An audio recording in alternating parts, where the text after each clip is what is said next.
Hello' বন্ধুসকল, এই ভাত সাজ খাবলৈ লৈছোঁ। ভাত কিহেৰে খাইছোঁ তাকে আপোনালোকৰ লগত শ্বেয়াৰ কৰোঁ বুলি ভাবিলোঁ। আজি নিৰামিষ খানা। এইফালে টেঙামৰা দাইল, কঁঠালগুটি, মিঠা মৰা দাইল, এইফালে হৈছে মাদ্ৰাজী শাক আৰু আলু ভাজি এখন। এইফালে আকৌ তিতা কেৰেলা গুটিখিনি উলিয়াই ফ্ৰাই কৰি লৈছোঁ। এইফালে এটা তিতা কেৰেলা ফ্ৰাই কৰিছোঁ। ইয়াৰ ভিতৰত ৰচুন, আদা, পিঁয়াজ এনেকৈ দি গুটিখিনি উলিয়াই এইখিনি ভৰাই ফ্ৰাই কৰিছোঁ। এইটো এনেকৈ আপোনালোকেও এদিন খাই চাবচোন, খাবলৈ বৰ ভাল। তিতা সোৱাদটো নাহে, মিঠাহে লাগে।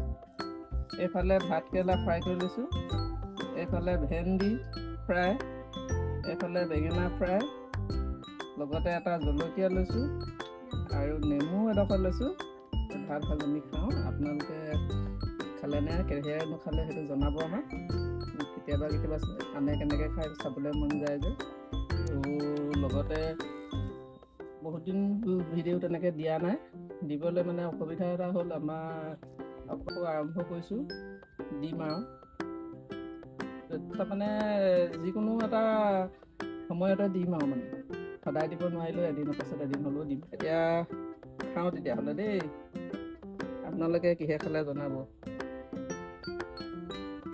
প্ৰথমতে তিতা কেৰেলাটো কি মজা। ইয়াৰ লগত মানে এনেকৈ ভাত খালে মাছ মাংসলৈ মনত নপৰে, এইবোৰে খাই ভাল লাগে।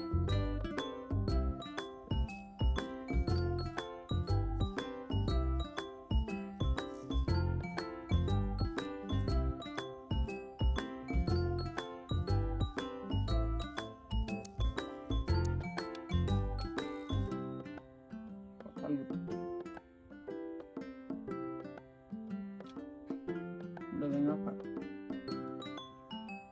খাওঁতে আকৌ মোৰ দাঁতটো ওলাই যায় নহয়, দাঁত এটা সৰা।